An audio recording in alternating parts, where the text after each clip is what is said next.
Bienvenue dans ce 19-20 à la une de votre Corsica-Zère. Baisse des dons et propagation d'idées fausses sur le VIH, c'est dans ce contexte que se déroule la campagne 2018 du SIDAction.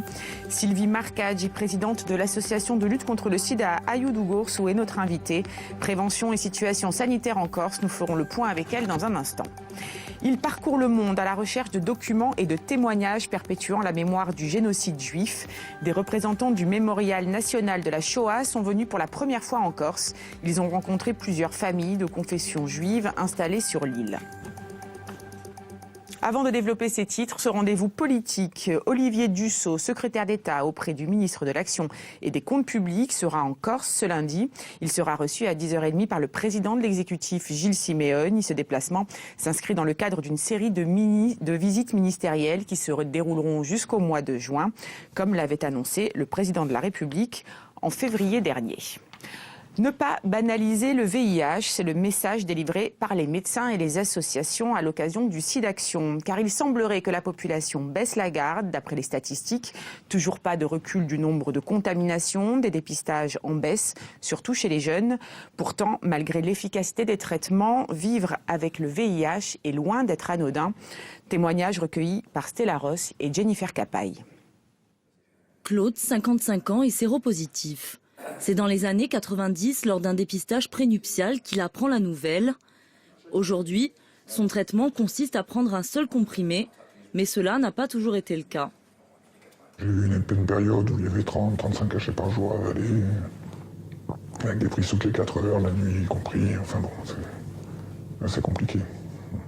Compliqué aussi pour Claude de prendre un simple rendez-vous chez le dentiste ou d'avoir une vie sociale normale. Pas évident de trouver quelqu'un qui accepte de vivre avec un séropositif, d'avoir des relations avec un séropositif. Bon, ça arrive, mais ça reste quand même compliqué. La dernière relation que j'ai eue, ça a tenu 5 ans, mais bon, voilà, c'était compliqué. Même quand on entend les gens parler, moi il y a des gens des fois que j'entends parler qui ne savent pas que je suis séropositif, et j'entends dans leur bouche des trucs qui choquent un peu. Dans le sens où on voit bien que les gens, c'est pas encore bien accepté, quoi. On n'est pas à l'abri, c'est pas spécialement les séropositifs ou les homosexuels qui sont... Et les toxicomanes, je veux dire, les homos qui sont forcément visés, quoi. Ça peut être tout le monde. En Corse, sur une population de près de 300 000 habitants, on estime à 400 le nombre de personnes infectées. Un chiffre correspondant à une prévalence moyenne du virus. Pourtant, le bilan des dépistages de ce début d'année inquiète. Depuis quelques mois, on observe un taux de dépistage positif relativement important. Donc peut-être des dépistages mieux ciblés autour de gens qui avaient un profil de risque particulier de contamination VIH. Donc là, depuis le début d'année, on a découvert 6 nouveaux patients VIH depuis le mois de janvier. Donc c'est assez important. Un constat qui rappelle combien la prévention est importante. Ce week-end, il sera d'ailleurs largement consacré avec le SIDAction. Sylvie Marcaggi, bonsoir. Vous êtes présidente de l'association Ayoudougourso, association de lutte contre le sida en Corse. Vous vous chargez de la prévention dans l'île, notamment, et pendant le SIDAction, mais aussi tout au long de l'année. Et est-ce que vous constatez, comme on l'a entendu dans ce reportage, que des idées fausses circulent toujours sur le VIH, plus de 30 ans après sa découverte ? Oui, tout à fait. Alors, essentiellement sur la nouvelle génération, ça c'est évident.